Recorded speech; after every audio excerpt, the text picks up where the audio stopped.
Hey, Slick Talkers, thank you so much for tuning into this podcast. And I know that if you love this show, you'll also love my morning show called Good Morning Hospitality with my co hosts Michael Golden and Brandy Canali, as we spend 30 minutes every Monday morning to dive into the industry's top latest news and trending topics. So go check it out on wherever you find your podcasts at Good Morning Hospitality. And you can live stream with us on Monday mornings on LinkedIn, Twitter, Facebook, and of course, YouTube. Now, I hope you enjoy this episode. For me, hospitality is really about feelings and experiences. So from my perspective, it's really leaving people with a feeling that they want to share with others because they've had such a great experience.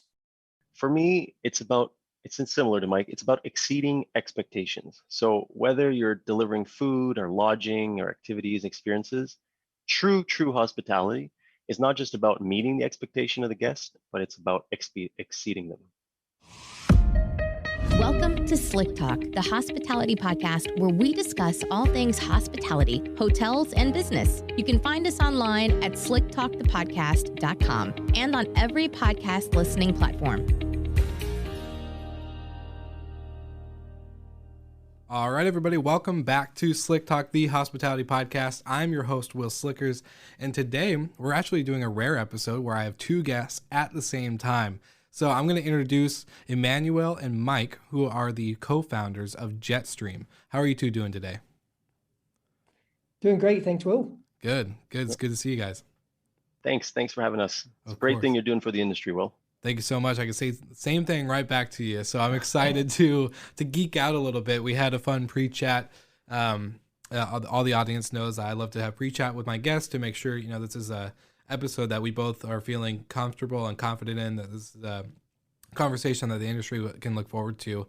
And so I'm just really excited to jump in with you guys because I think you have a lot of value to bring. So I think we'll start with Emmanuel first on this one, but I just want to kind of have you jump right into your story. And then Mike, you guys can kind of wrap up on how you guys met and started to create this beautiful business and this journey that you guys are on now. Sure. All right. Well, I'm originally from Montreal, so I'm French Canadian. English is my second language. I studied mechanical engineering in university. And I think because I'm an engineer at heart, and I love that stuff. I traveled for a year after university in an old RV with my buddies, and we skied and surfed and the West Coast and so on. And that's also when I fell in love with the West Coast of Canada, obviously because I'm from the East Coast.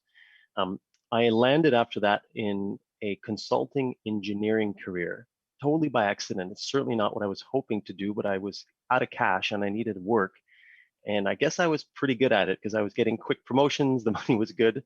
So I did 4 years of an apprenticeship under one of the largest engineering companies in North America. And as soon as I was done with that and I had my stamp, I left and started my own company.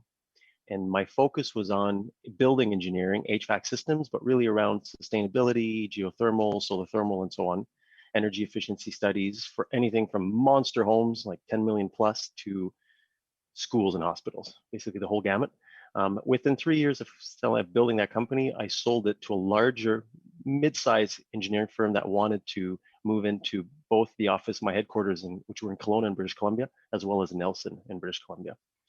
So I exited that business because fundamentally I didn't like consulting engineering. I liked the sustainability part of it, but I didn't like selling hours for a living. I've always wanted to have a scalable business that I could grow and that could thrive and sustain and keep growing without me. And when you're in the engineering consulting world, it's like the architecture world. It's really much about you, yourself, your hourly rates, and the only way you can make more money is hire more people to charge more hours, which was not the type of business I wanted to be in for the rest of my life. So when I sold that business, I spent 3 months sailing the west coast of British Columbia as a break. And then Mike invited me to join his budding company at the time called Leavetown, which will explain a bit how we met. I have a strong passion for flying, and that's how Mike and I met, and he'll talk about that. But I paraglide, so I fly very light aircraft that fit in a backpack, and we met on top of a mountain and became fast friends.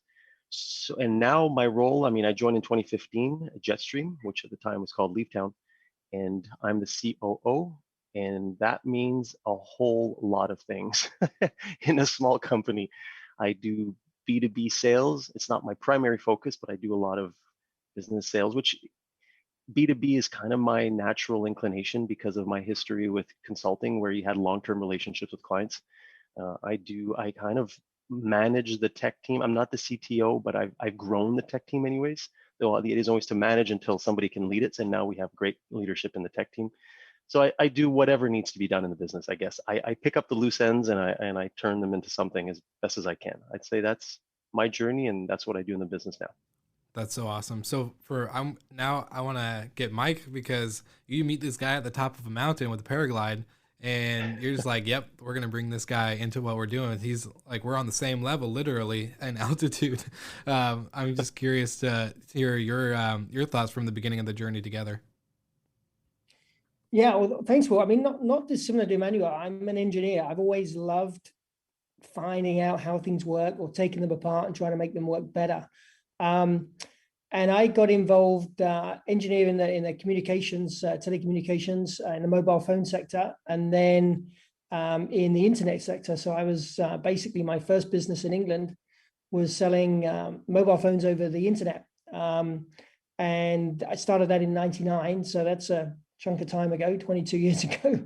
And we grew that very quickly in the space of 4 years, and were acquired by one of the largest retailers of mobile phones in Europe, just because they were very good at retailing, but they just didn't have the skills to be able to be successful at selling online. And so really sort of perfected my, I guess, passion for delivering great product, great service, and a great experience to customers leveraging the internet. And at the time, a lot of people would use the internet for information, and then they'd call and then place the order over the phone, or vice versa. They would call, get the questions answered, and then place online. And it was interesting, because over the first 4 or 5 years of the business, we went from having different genres of customers to really, by 2005, 2006, pretty much everybody was comfortable to just book online, get their questions online, get their answers, and book online. So that was a great experience, but it was pretty flat out. I mean, it was a very intense time, because the mobile phone industry was going crazy, and then you overlaid that onto e-commerce, and there was as much business out there as you could go and grab. And we were in a very, very strong position to be able to sort of leverage that. And so we grew very quickly.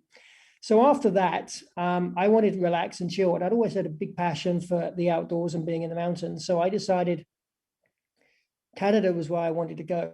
And I'd gone to Canada a few years previously to learn to fly seaplanes, float planes. I'd got my private license in the UK.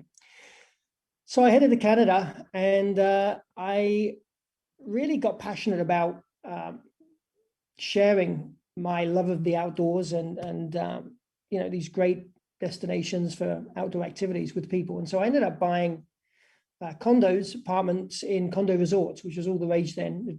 Developers would build these condo hotels, and the owners would use them when they wanted, but the rest of the time they'd be managed by the hotel.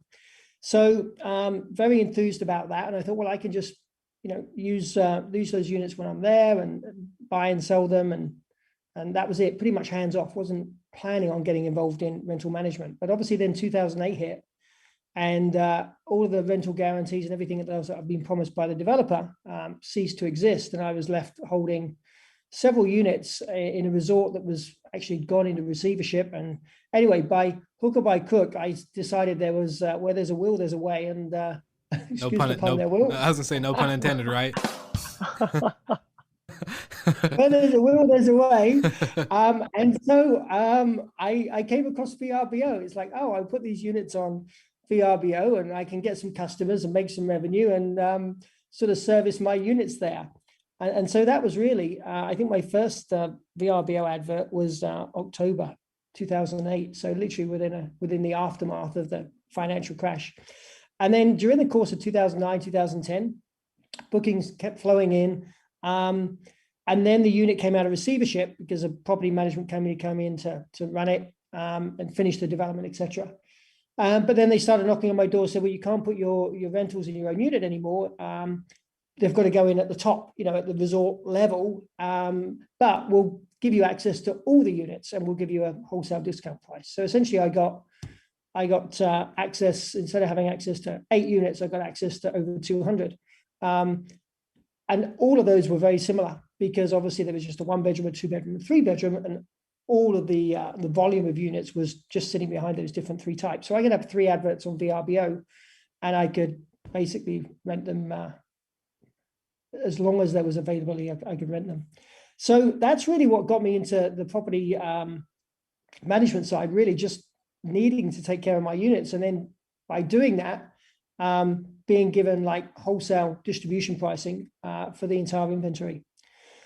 So that's what I did. And again, just passionate about making sure that the units were represented as well as they could be, making sure the guests had a fantastic time when they arrived. And generally I was in that destination where most of these units were. So I take them out hiking and do everything about sort of just sharing with them my passions for why I was there, and just being, I guess, the ultimate host. So anyway, so long story short, I ended up being like the majority of the revenue going into this resort of like 200 plus units was from my little company. And I had 2 or 3 self-employed booking ladies that were taking the bookings for me, and this thing was going gangbusters. But then they decided they wanted to give me dynamic pricing. So essentially, as you hit certain occupancy thresholds throughout the hotel resort, they wanted to put the pricing up.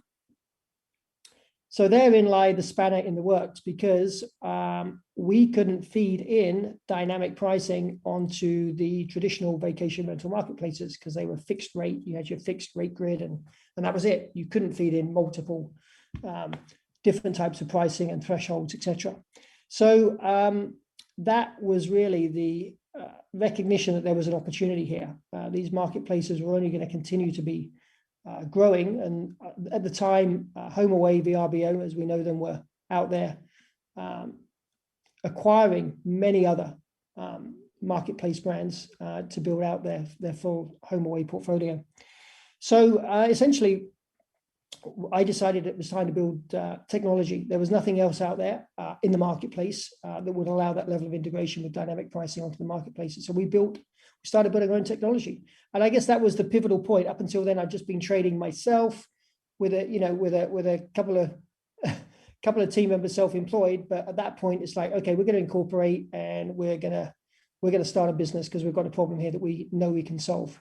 And that was really the start of Jetstream as we know it. At the time, it was all about outdoor destinations and sharing that sort of experience with people. And so I came up with the name Leave Town, which I still love the name. And I think it even with post-COVID now, or coming into post-COVID, I think it carries even more resonance. And so we started building our technology. And at the time, I was in this mountain town in the Rockies. And it was evident that I needed to find some good tech people. And at the time, the best tech people were on the West Coast in Vancouver. So that again initiated my, I guess, transition from this sort of mountain lifestyle aspirational chapter in my life back to starting a technology business and moving out to the West Coast. Wow. That's such a... And that, yeah.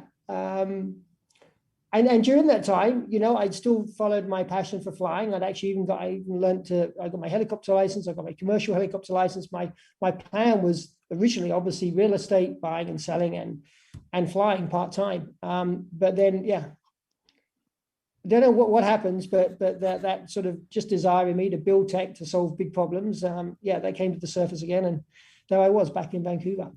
Wow. That's such an incredible story. I love that, especially because it starts with just the overall passion of like sharing your story and sharing your experiences and passion with guests, creating, which by the way, on the comment of Leave Town, I love the brand and the name too. I looked at the website, like when I first heard of you guys, and was like, dang, this is so cool. So yeah, I think it's definitely relatable, especially with the post-COVID world that we're about to enter. So that's how Leave Town came about. And so Leave Town, what was the overall purpose that you guys were creating that ended up making it shift to become Jetstream, as it is today? So I guess, up until I would say, I guess the major problem we solved, so Mike touched on the problem that we solved. Initially, he saw the problem as these marketplaces don't support dynamic software rates, I guess, yet. And yet these traditional, let's call them traditional hospitality, which is the Airbnb term for condo hotels or large professionally managed, I guess, assets. They were using the travel clicks and Synexis's channel managers or PMSs of the world and used to pushing dynamic rates to the booking.coms and Expedia. So we sat in between there without software for many, many years. I say we were monkeys in the background being the software. We were the API in the background plugging away. And we were very vocal to the channels, telling them that, hey, we can't really integrate with you because if we do, they were built, both Airbnb on VRBO, and this is really the crux of everything we solved initially. They were built on this idea of there's only one unit of inventory. There's no concept of a room type with multiple units behind it. That's how it was in 2016 for both Vrbo and Airbnb. And eventually, probably through the Expedia acquisition, that did come to Vrbo, and we were one of the first companies they called. And they said, all right, we have a solution. You guys want to build to it. So we built, and I think it was late 2016, we launched what at the time was the 4th multi-unit, they call it multi-unit on the Vrbo side, integration with that channel, which was a big deal for us. And then Airbnb found out about this. And Mike was at MTS, and an Airbnb rep came up and said, hey, how come you guys pretty much own all the Canadian Rockies, especially Banff, which is a highly regulated market. So the average Airbnber couldn't list on Airbnb. So we were essentially owning Banff on Airbnb. And we explained, and this and that, and we do multi-unit. We work with all these condo resort companies. And we just built this with HomeAway, by the way. And they said, well, that's cool. Could you build that with us too? And of course, we're like, yeah, sure, but you're going to shut down our calendar if it gets booked and so on. And they said, well, hack it. They invited us to hack it. So we came up with this clever engineering solution, and they presented it to their engineering team. I can't believe this all happened not that long ago. And they gave us the go ahead. They said, okay, this is cool. You guys build it. And we built it and launched it in early 2017. We launched what at the time was, and Airbnb's confirmed this to us, the first multi-unit API integration with Airbnb. And we were the first to bridge the gap between the Synexis and Travel Clicks and Yield Planets and all these traditional hotel type channel managers and Airbnb and Vrbo. And it was a big blue ocean moment for us because there was no one in the space doing this. Yeah. So that's, so up until that point, even then, I'd say even at that moment, we still thought that leavetown.com, our own little cool niche OTA with a mountain logo and, all this West Coast vibe that we love in our hearts, we thought that was the business. And it's not until one of our advisors kind of listened to everything we're doing and said, guys, your product is not leavetown.com. It's actually this back-end API stuff you guys are building. And for both of us, I'll always remember that moment. It's like a light switch went off in our minds. And that's where this idea of, well, we need a name for that. Because what was happening is we were calling service departments in Barcelona and Amsterdam, and then they would go check out our website, and it was leavetown.com, which was this niche West Coast Canadian OTA with mountains and bears on the cover. And so there was dissonance between. So that's when we came up with the idea, we need the tech, and that's where the Jetstream name came as this backend tech. And we really lived for many years with both in the company. And still we do. The front end, the consumer facing is still the Leavetown. And everything else, now we're fully Jetstream. We incorporated the Jetstream name fully as of last year. So that's a bit kind of the journey we went through, and that's how Jetstream came out of it. We started as Leavetown, but Leavetown birthed Jetstream. No, that's so cool. And I love that because like on the hotel world, you already touched on it, like, the Travel Clicks, the Synexis, all these, softwares are able to say, all right, I have 25 one-bedroom river-facing rooms. I have 20 non-view king bedrooms, and then all you have to do is create one listing, multiply it by, the certain amount, which is super simple, and it saves you a lot of time, right? As a host, that you just create one, you make a couple changes, and then you add the multiplier to it. For vacation rental, especially in the multifamily unit, I think that's super important. That because you guys were probably in the beginning before you even created this solution was creating listing, copy, paste, copy, paste, copy, paste, and had to redo it all over and over and over and over and over again. So just the amount of time that you guys are saving with what you've built is probably just the most freeing thing, which then probably was able to give you guys Jetstream what it is. Because I can't imagine just creating so many listings back and forth. Yeah, well, we actually never really did the whole duplication of listings in the back end.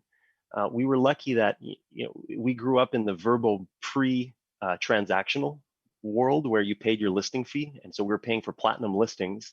I think it was $2,000 a year, and so essentially we would not transact on platform. We would transact off platform, and they're okay with that because we're paying our yearly fee. Yeah. And it's only when everything was forced transactional that kind of broke our model. And we screamed loud enough that eventually HomeAway said, okay, we got a solution, build to it, and everything flowed from there. But there's many advantages of having one listing representing multiple units. And one of the big one is you're concentrating your reviews on one listing on these platforms. Because unlike booking Expedia, you can't pay to appear higher on these, right? It's a meritocracy. So, and the reviews is a big part of that. That's true. No, I didn't think about that. So what are you guys doing? So what has birthed from, you said Leavetown birthed Jetstream. So what is Jetstream now birthed and created as its own, API solution on top of this? So it sounds like you guys are, because you're in the sectors of both short-term rentals, whole home rentals, multifamily, and resorts, if I'm not mistaken. Yeah, we have a very broad range of about 50,000 doors under distribution. I'd say 90+% of that is multi-unit. So it's a room type of distribution. And I think our average rooms per room type is 8 or 9 throughout the business. And that's kind of that's our lane and one we've really owned, and I'd say probably are the best, I would think, at that. But we also have customers that have large multi-unit customers who also manage keys. And they've given us keys along the journey, the likes of Vail Resorts even, and some of the large French property management companies. So we have these big 10,000 euro a week cottages in the French Alps. So that's the breadth of it. And we also have small boutique hotels that have some kitchens and some units and some rooms without kitchens. So really, it's a broad type, but really so far our focus has been on the multi-unit, but that's expanding now. The tech we built supports both. I think the multi-unit is harder to support than the keys. Yeah. So we started with the most complex and we're going the other way now a little bit. Yeah, work with the most complex and get into the easier stuff. Exactly, it's easier that way. Yeah, start out with the headache instead of ending with the headache. I think that's a good solution. Well, Mike, you got this company, you got these two separate companies and entities, and from what I hear from a little bird that you guys sold it prior to COVID, right? Yeah, I mean. As Emmanuel was saying, when we got this sort of, I guess, blue sky moment with Airbnb, we raised some money. That was back in 2017, and went gangbusters to roll out and start really signing up more partners and inventory, both in the States and then also in France, in Europe, mainly in a lot of inventory in France. And so during sort of 2017, 2018, we were going for growth because we knew there was a big opportunity there. And at the time, we were the only people that could really bring on or connect multi-unit dynamic inventory onto both Airbnb and VRBO. So yeah, we went through typical growth, and burning more money than we'd ever burn. But we were, we had a plan, we had a vision, and we were delivering business. Few things didn't go quite to plan as they do when you're in growth mode. And at the time, there was a few things changing in the industry. There was talk about obviously Airbnb going to a host-only model, and potentially at the time Expedia had acquired HomeAway, and we didn't know how those listings would feed through because potentially a lot of our partners were already on Expedia and they were using us for Vrbo. So would they still use us for Vrbo, or would their Expedia listings get pushed through?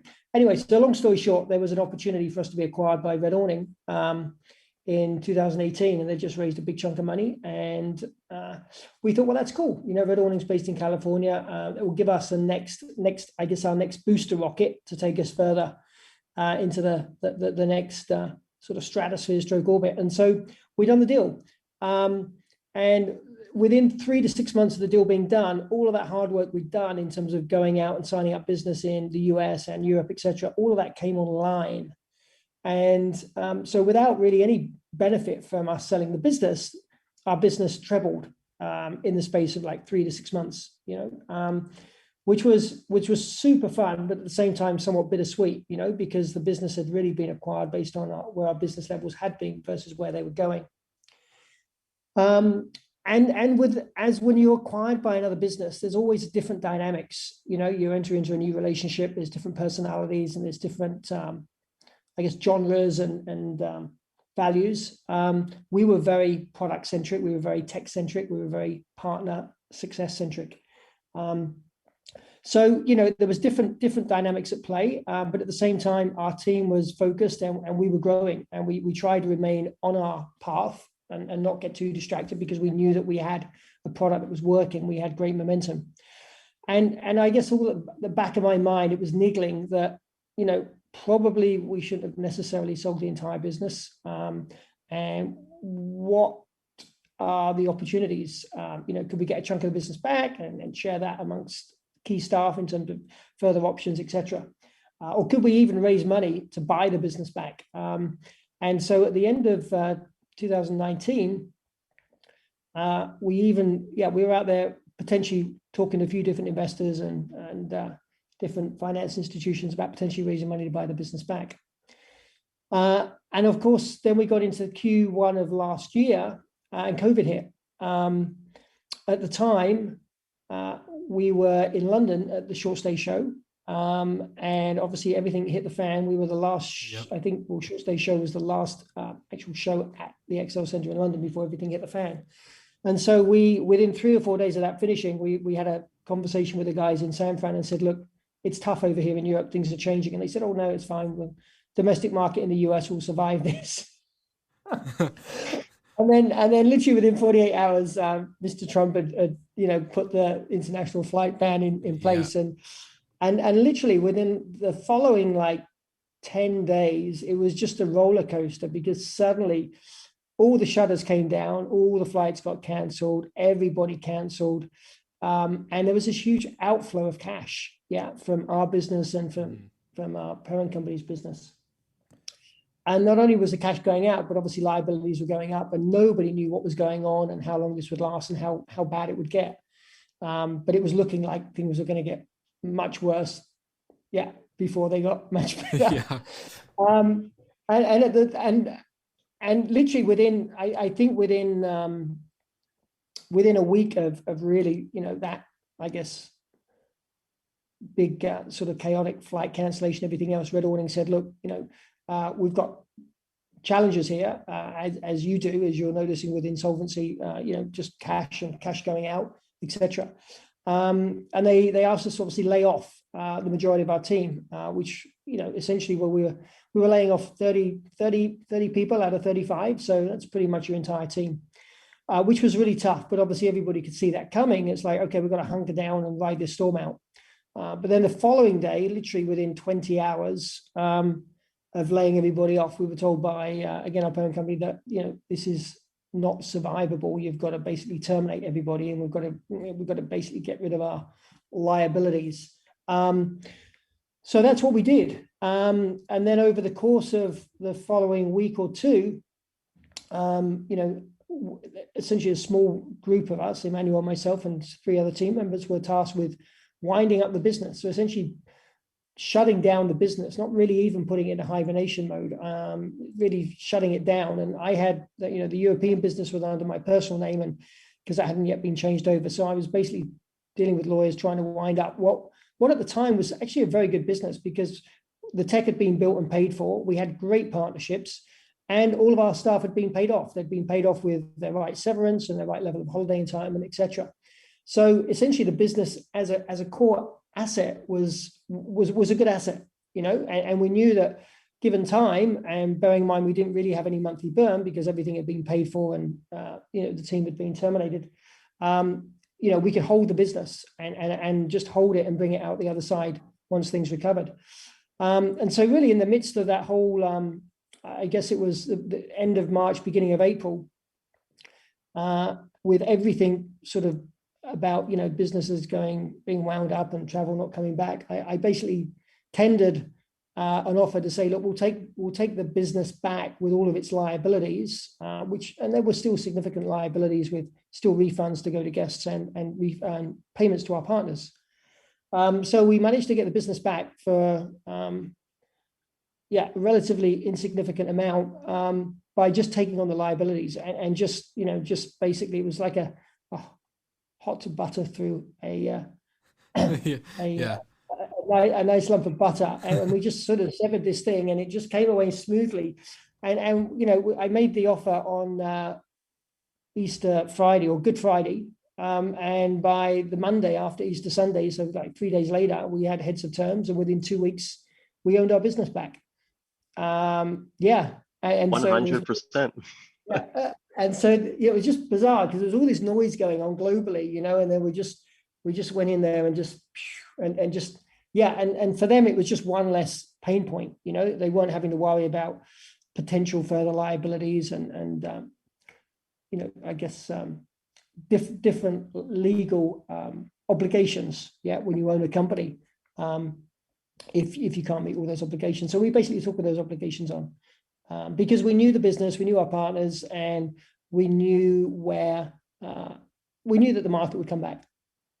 So I should interject here to say that before we did this, because obviously, the other option was to not take over the business and let it go insolvent, and then potentially look at buying it back from the ashes, right? And you just buy the assets, but you've eliminated the debt. That didn't sit well with Mike at all, and myself either. Both of us, from an integrity perspective, these are personal relationships. We have our customers and the guests, and that didn't sit right to do that.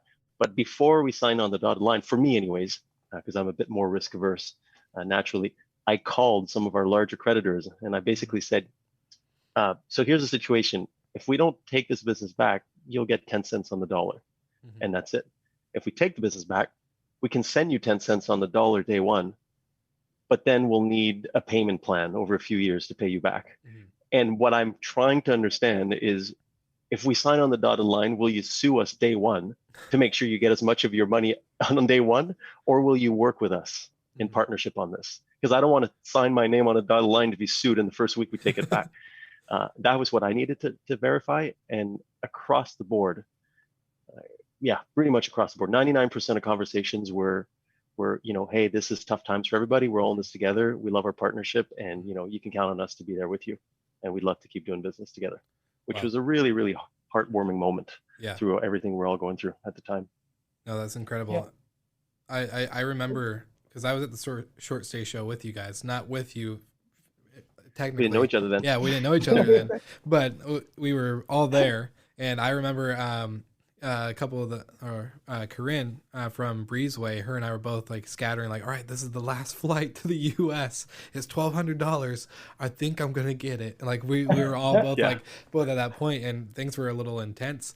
And then getting home, you're 100% right. I think everybody, when we all saw that outburst of cash, for us, we had a property that lost $125K in just like a matter of a couple of days. Wow. So it was just like, so I get that reference of when you guys were probably like, oh my gosh, but it's kind of a good thing. Like, for at least the entrepreneur side of me is like seeing that you guys were able to really say, okay, this is something that wasn't just a, let's build a business to sell it. This was let's build a business to really bring a service and some, like you guys said in the beginning episode, true hospitality, exceed expectations, create a solution for a real problem that's in this industry, especially for something that you guys both really like, whether it's travel and being outdoors and building connections and communities with people and teams. It shows that entrepreneur spirit, that drive, that I love that. Emmanuel, you're like, all right, I'm going to make sure nobody sues us really quick before I take this jump. But I think that still goes into play of just the that's a baby you guys pretty much built, and to especially a one that did pretty well. It sounds like after all the things were said and done, that you guys were able to still come out on top. So I think that's pretty incredible. Just a story that I don't think we've ever heard, at least in the vacation rental and hospitality space. And that not that I've heard. I'm pretty young, so maybe I just got some reading to do. But I think it's just super inspirational on the entrepreneur side. I'm kind of curious, when you guys were going through that, obviously there's like the back end legalities and the things like that you have to tie up and the lawyers and all this certain stuff. But what was that process like for you guys? I'm assuming, Mike, you were in London, and Emmanuel, you were in Canada still. Yep. So being, that far apart from each other and going through this process and talking with partners and talking with clients and all this stuff, like what was going through your head as entrepreneurs, as business owners that really built something legitimate and that you guys were about to buy it back? Like, I'm kind of curious on your overall thinking and everything. Sure, I'll start if that's okay. Definitely. Interestingly enough, I still haven't even seen Mike since that short stay show, which is completely wild nowadays that we can run businesses so remote. But personally, I don't think I'm super proud of my initial reaction as an entrepreneur. My initial thoughts were actually against taking the business back, and that's the part I'm not very proud of. I think I was fearful at the time. Warren Buffett is one of my greatest heroes. Be fearful when others are greedy, and greedy when others are fearful. Well, I got fearful, and I couldn't see past that fear initially. So I actually advised against taking the business. And I think it was both from the fear perspective, but also I think, the last 18 months working under the parent company were not that fun. And it's not against so much the parent company. When I sold my first business, I spent 3 years there and I also didn't have fun. I think I've proved that I don't like working for other people at all, basically. So, 18 months of not so much fun. We'd lost some team members because there was not the growth happening anymore. Things had gone stale, and this is pre-COVID. So there's a bit of staleness there. And then I was fearful, and I thought, no, this is not great. So that's what was happening in my brain. And then it really took, and all the kudos to Mike for his dogged British tenacity and perseverance to really take this through and make the deal happen. And I think then when I saw that it was really like Mike was making this happen with or without me, and then maybe finally a little bit of credit, I did switch on pretty fast at that point and saw the opportunity for what it was. But I wish I'd seen it earlier. I jumped in with both feet, and what's been a super wild, exhilarating, and fun journey with a lot of challenges initially, obviously, as you can imagine, the first few months and all the negotiations with the creditors across in Europe as well as North America and so on. But that's all resolved now, and obviously things are going well. So, but it was really Mike, to his credit, that had the boldness and the vision at the moment to pull the trigger. Dang. It leaves me in like a point that like this is real stuff. Like we hear all these stories, and granted, like I'm not guilty, but I'm as a podcaster, we talk about all these certain things when it comes to building a business and scaling and doing these exciting things. But to hear the realness of when it gets, excuse my language, shitty, like when it gets really, to the point where you lost a team that you've built relationships with, we've lost industry that we love in a lot of certain ways. Granted, like it's not completely dead, but at the time when you're not able to travel and you're not able to host and create experiences and moments, and that's something that you guys drive for in creating solutions. Yeah, like that's, I don't know. I just think it's rare that we hear stories that of like the genuine like back end behind the scenes.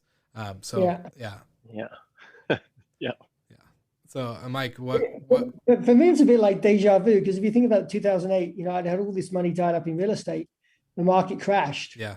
And like, what was I going to do? Was I going to walk away from it, or was I going to find a way to create a business opportunity out of it? And Jetstream came out of that. And then we built Jetstream up, and then COVID comes along, and then we got it back. So it was quite surreal. Yeah, it really was. And I was just doing this from a little Airbnb in the countryside in England, dealing with lawyers in San Francisco, dealing with lawyers in Vancouver, and dealing with Emmanuel, and it was bizarre what you can do remotely, it truly was. And then fantastic, Canadian government came up with this wage subsidy where they'd basically cover 3/4 of somebody's wage, and so that enabled us to get pretty much 50% of our team back, within 4 to 5 weeks of getting the business back, so, and that all happened during, we completed the deal 28th of April. We started the deal on the 12th, we completed on the 28th. So literally within 2 weeks, we got the business back. Wow. And then obviously a lot of conversations that Emmanuel had, and just, incredible amount of work that was going on there. And then we got our team back, and literally from the end of May we had our business back, Mhm. and up and running. And June was a strong month because obviously there was a little bit of a recovery wave there. And it's been the most exciting ride in the middle of one of the most challenging global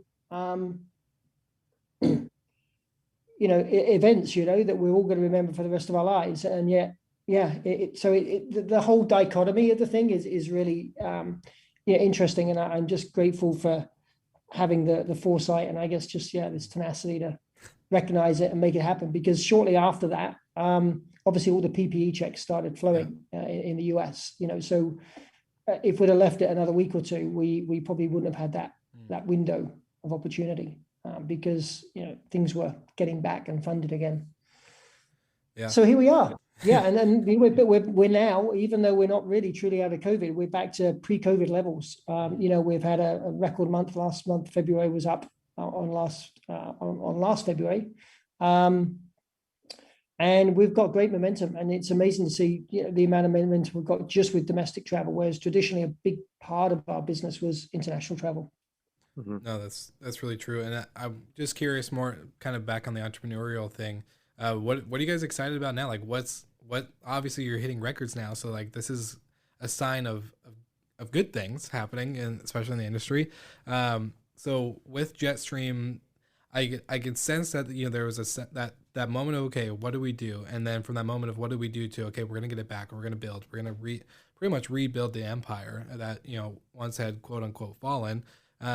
And now that you guys are in this mode, what kind of life has that given you guys that's giving you so much excitement for making Jetstream not the Jetstream that it was, but a better version of what it was to sustain this new, I guess, shift in the industry now that with the domestic travel, high experience, I guess that old Leave Town brand is now coming out because everyone's wanting to kind of get out a little bit more spacious, something that they're not used to. Especially with big crowds. Like, I'm just kind of curious, has this brought a new life to what Jetstream represents? Oh, completely. Absolutely. Yeah. I mean, first of all, as Mike's saying, it's super exciting.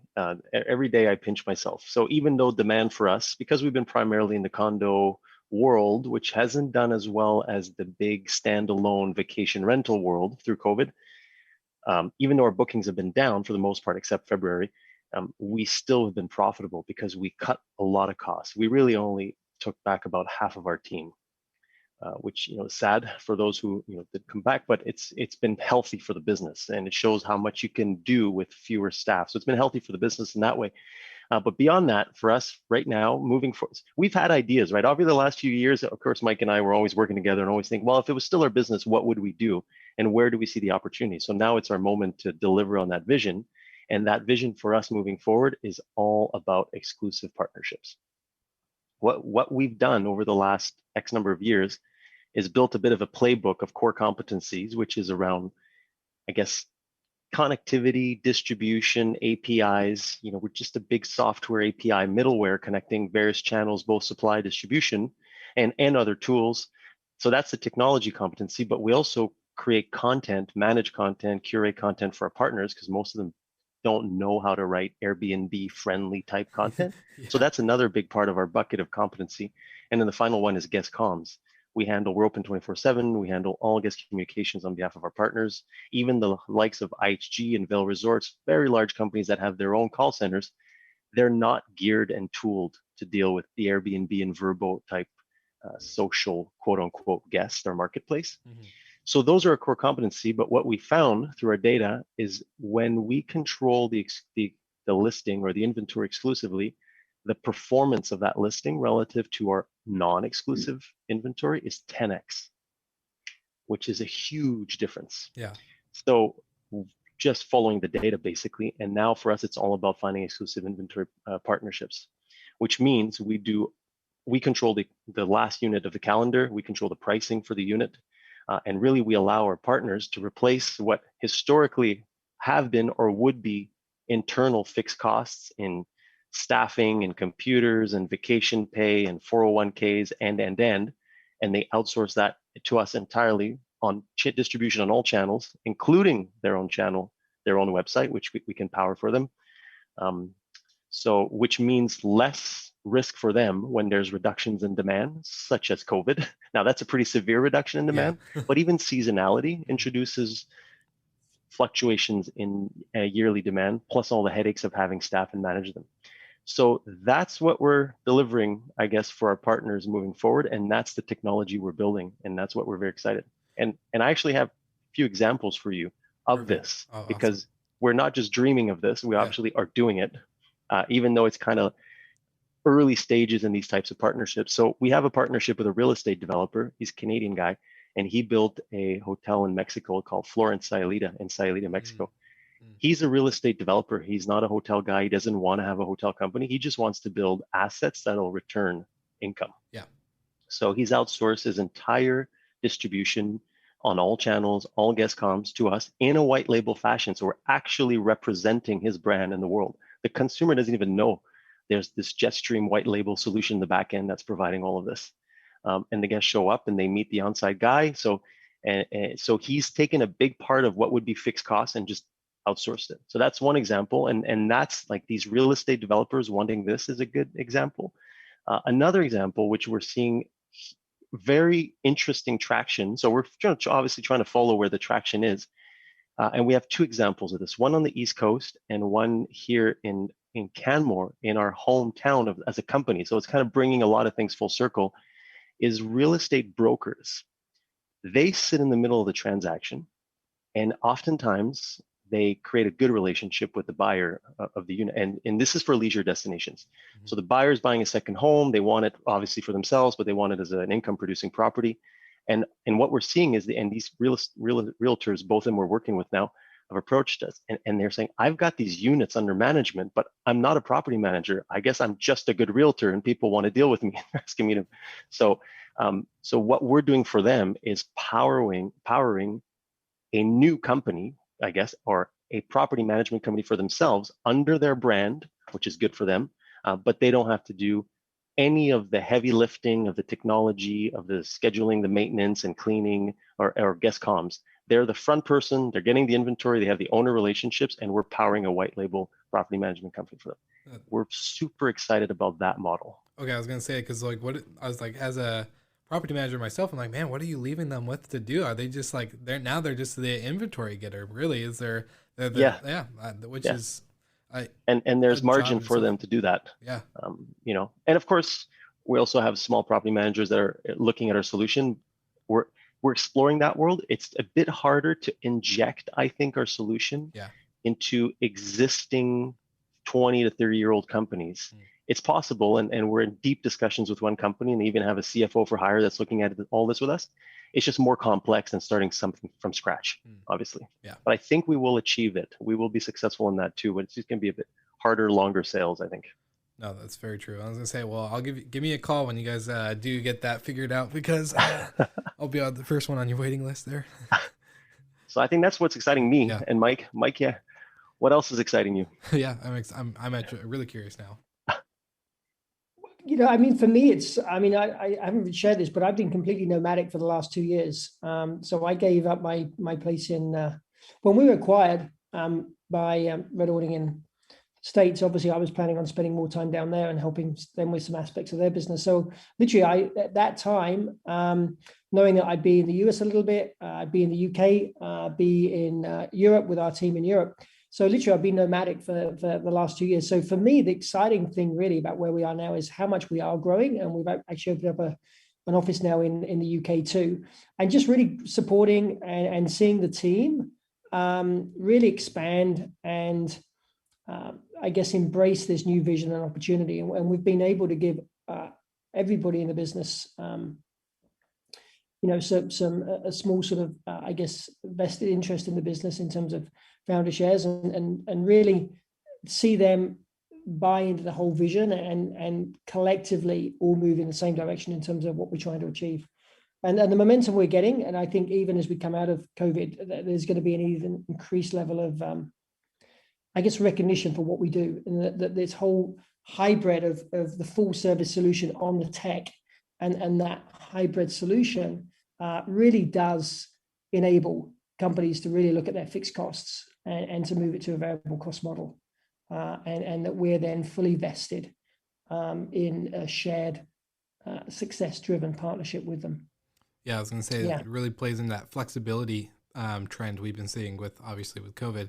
But you kind of mentioned a little bit about data and what you guys have been seeing and the ability and capacity that you guys have to see with Jetstream. So I'm kind of curious, any particular data that you two have seen in the world, maybe more specific to North America, but even anything that's maybe not being covered, because I think with the amount of data that you guys probably have on the back end, you're probably starting to see a lot of different stuff. And especially, Emmanuel, you said, the companies that partner with you and eventually just hand off, the solution, and you're able to manage everything on the back end, rates, calendars, communication, all that stuff, cleaning, maintenance, whatever, that you're able to 10x their return compared to most.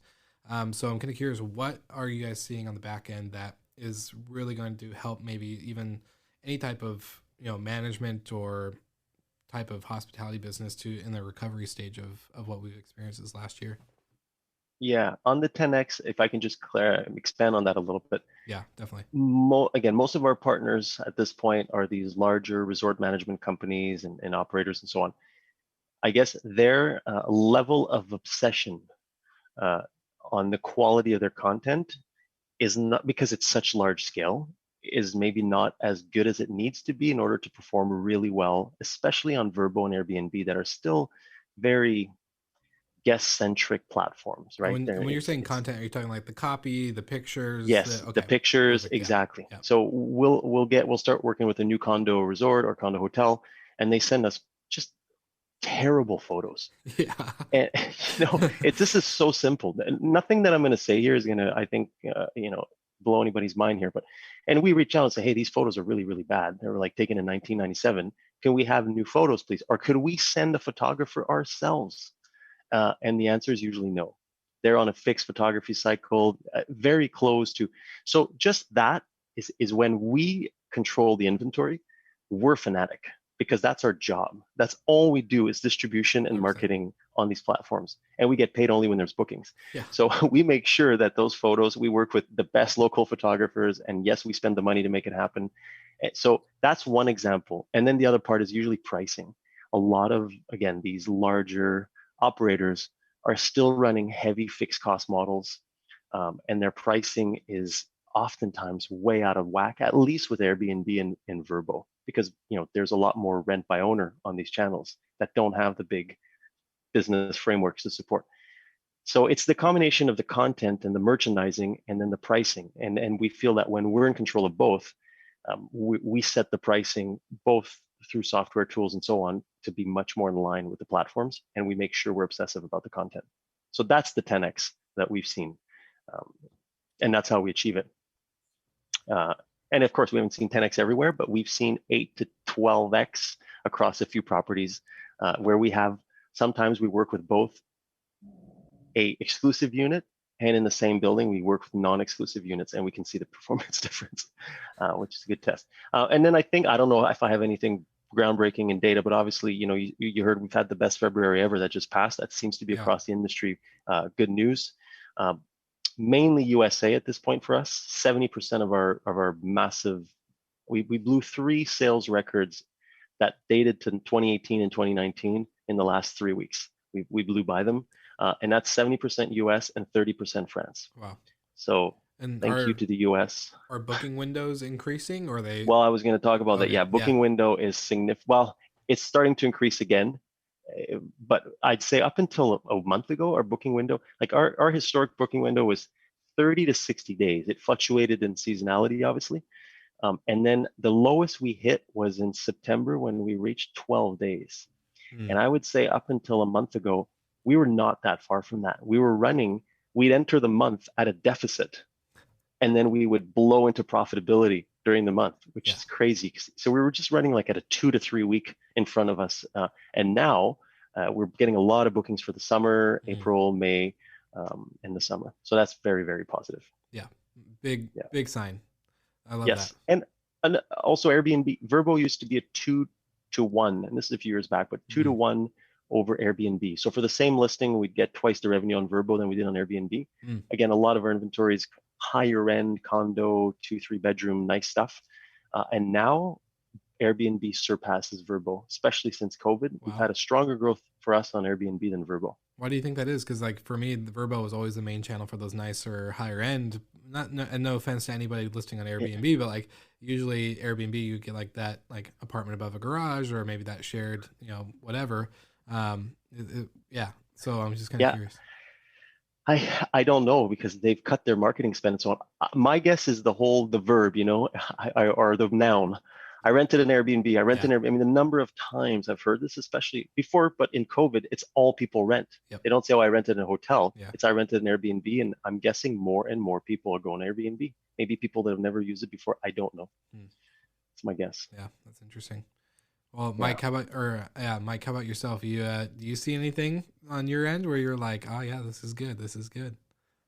I mean, I think one good thing that's come out of the pandemic in the travel and hospitality is cancellation terms, and obviously we're hearing that in the flights. Flights are removing their flight change fees and that sort of thing. And we're definitely seeing, again, because we've been dealing with the larger operators, that the cancellation terms haven't always been as friendly as potentially what Airbnb have been driving for individual owners to be putting on their platform. So we've definitely seen a big shift, I think, in terms of everybody understanding now that people want flexible cancellation terms, and they want the ability to change their dates, and they don't want to be charged for it. And I think that is something that I don't think I think is something that will remain in place in terms of much better booking terms and cancellation conditions, both for accommodation as well as for flights. So, I mean, definitely seeing that, which is good. But I think there's going to be we're definitely sensing this sort of pent up demand. And I think as the vaccination, program rolls out globally, and there's start to be talking of when people can actually start getting on a plane and moving around, both within North America and within Europe, etc. We're really going to start to see some international, or certainly cross-country flights and bookings start to happen, and that's really going to be the next I guess big nice wave that's going to come in, and then we'll be back to international travel. So it's exciting, but I think it's going to come back quickly. And I think credits to all the pharmaceutical companies globally. It's incredible how many vaccines are out there now, and the amount of capacity that's out there for vaccinating people quickly. So I think it's going to be a good summer. Yeah, we're very, very excited and very confident. And as I say, we're looking forward to getting our messaging out there. We've just created a really good recruitment PR company, and they're really behind our messaging, targeting exclusive institutional real estate partners as well as our traditional market. So very excited about executing on our vision and really delivering against that. Yeah, well, obviously all your Jetstream partners are going to be ready for this big boom in travel, but do you think the industry itself is going to be ready for this amazing bounce back? Do you guys think that there's going to be some struggling operators that won't be able to keep up with this demand, or maybe leave money on the table? Yeah, I would think there's going to be money left on the table for sure.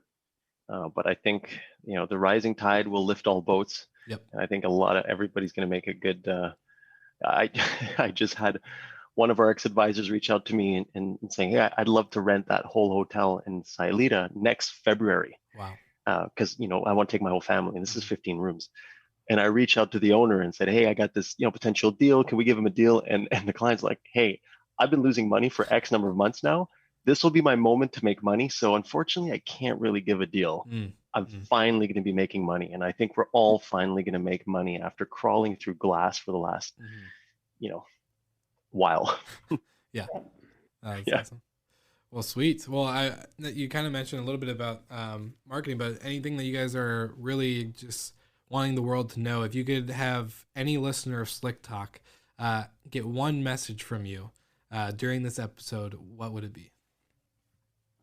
I'll let Mike go first.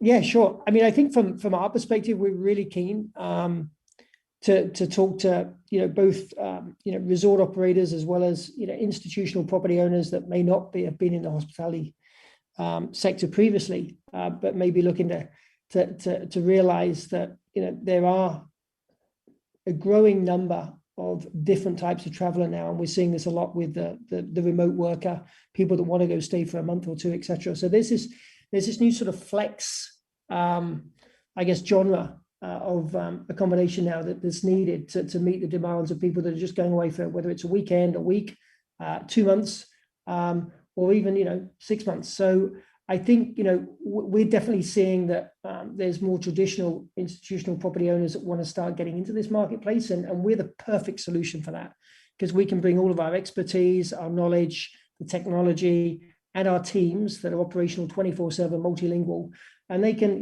we can present them with an opportunity to be up and running and address this new market with really very, very little, investment from their side. Certainly no upfront costs for us, and then we're partnering with them on a shared success model, and we can really bring everything that we know and the recovering market to really maximize revenue opportunities for them. I love that. I think it's perfect. Emmanuel, do you have anything if you had one message for a Slick Talk listener out there right now? What? I have so many messages for Slick Talk listeners, but as it relates to this industry and this conversation right now, we are recruiting. So we're looking for a revenue manager to join our team and really grow what will become a global revenue management practice for all of our exclusive partners in-house. We're looking for a guest-facing agent or two, ideally who speaks French, and we're also looking for software developers. .NET is our back end. Anybody who's listening to this who would love to have a chat, we'd love to chat with you for sure. Awesome. Well, we got a vast amount of listeners, so I'm excited to see what happens Yes.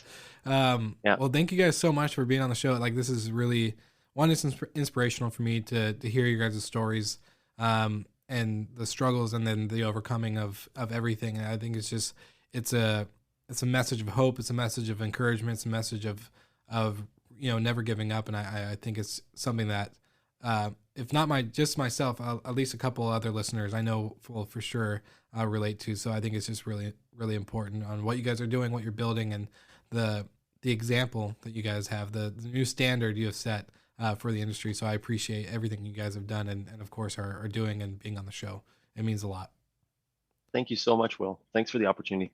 It's my pleasure. Yeah, thanks, Will. It's been great coming on, and really appreciate the opportunity. Awesome. Well, you heard it, Slick Talkers. Go ahead, check out the show notes. Everything will be linked in the show notes below. Check out Jetstream, check out Leavetown, check out these amazing entrepreneurs who are just doing awesome things. Thank you so much for listening to Slick Talk, the hospitality podcast.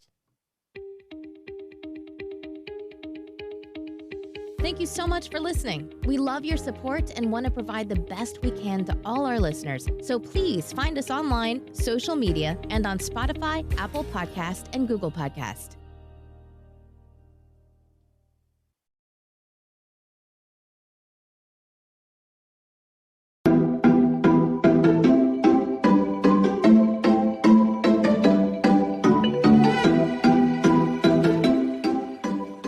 Thank you so much for tuning into this episode of Slick Talk, the hospitality podcast. I could not be more thankful that you chose my podcast to listen to today. Now, I also couldn't be more thankful for the amazing partners and sponsors I have for this show. We have Hostfully.com, NoiseAware.com, and Safely.com, and you can check out more about my sponsors on the Slick Talk website, where I have the sponsors and partners page. Now, thank you for tuning in and enjoy another episode.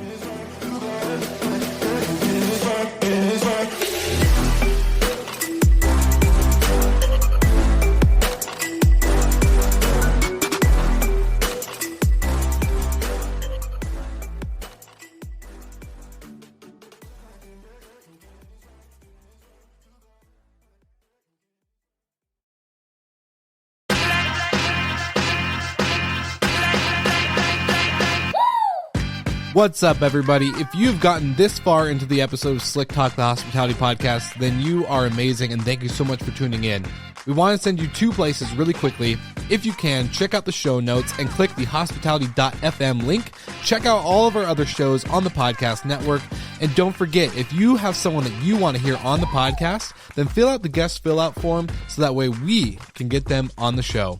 Thank you so much for tuning in, and I hope you enjoy another episode of Slick Talk, the hospitality podcast.